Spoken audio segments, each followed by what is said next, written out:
It's story time. Lino. Jacob Johansson. Mrs. Greer. Jess Balsam. Carolina. Andrew Melton. Mr. Charmella. Rumble. CrossFit is my passion. Making things. Theater and quilting. The ocean. Creating a new business. Composing band music. Art. Cooking. Why? Because cooking adds spice to life. Ow. Don't be fooled by appearance. Teachers have their own story. Let's see, I started CrossFitting in 2006. CrossFit is a program that started around 2001, and the simplest way to describe it is a mixture of weightlifting, gymnastics, and running. I think the best part of CrossFit is that there's a real community about it. I go 4 times a week. So Monday, Tuesday, Wednesday in Miraflores, and usually Friday at lunchtime in this gym here. No one knows about it yet. You know, my grandma always was weaving when I was younger, and I remember growing up and just watching her. She had these big, huge looms, and I would always see this new project that she had, and to me it was just fascinating to see all the different things that she could do and create. And so from a young age I just wanted to create things. You know, I just learned from random people at random times. As I need something in my apartment, I just keep thinking, oh, I could make that, I could make that. This for me was a little out of my comfort zone. I'd never made a big bag like this before. And the bag's out of a recycled kite, which a friend had given to me. It's kind of random. It's like when I need something, I like to make it. I think my most embarrassing moment was in the play The House of Blue Leaves. It was in my junior year of college, and I was a character called Bunny Flingus.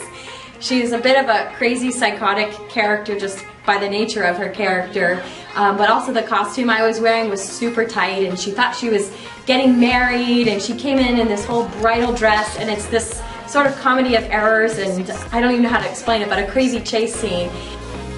Nora in A Doll's House. It was probably the hardest role I've ever had. There were over 700 lines, like 700 times I spoke. Most of my influence was from my high school drama teacher. I counted up how many quilts I've made, and it's about 30. The most important ones are that I made for our sons, for Liam and Oren.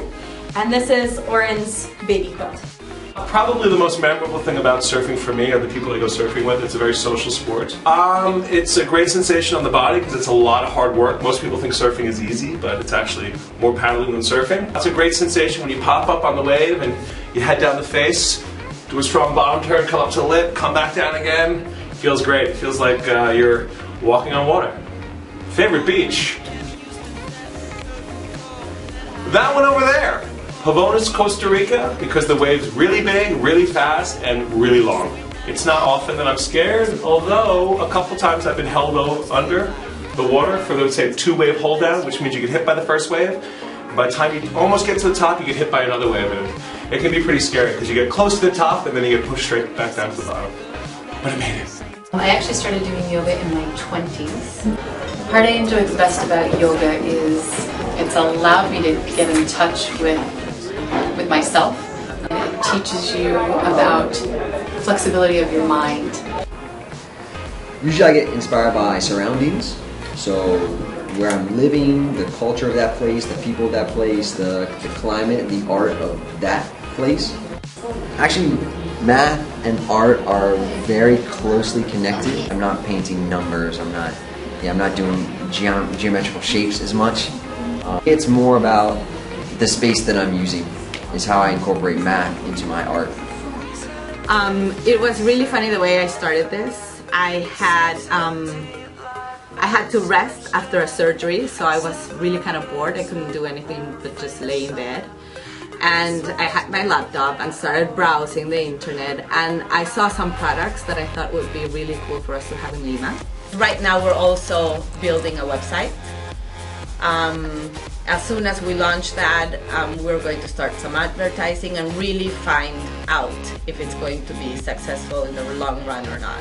It really began as a hobby. It really began as a passion. I enjoy what I'm doing, and that's why I like it. I got started in cooking when I was 9 years old, so we wouldn't have dinner until 9 o'clock at night. And I was hungry. And the first time I did was a disaster. You have to learn from those mistakes, and then you got to keep practicing. And the most therapeutic dish for me to cook is is actually it's pizza. When I make pizza, I like to make the pizza dough. When you make the pizza dough, the first thing that's really therapeutic about it is that when you put the yeast in the warm water to proof, the yeast actually comes alive. But you can lose yourself in that.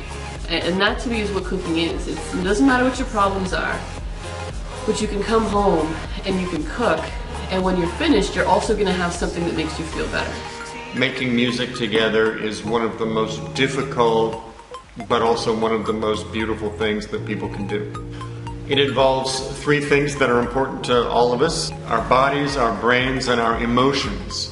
I can't imagine, I think if I really stopped writing music, I think I would feel like there was something missing. I can't imagine ever stopping. I sit, look at Machu Picchu, close my eyes, and let the magic happen. Don't be fooled by appearance. Teachers have their own story.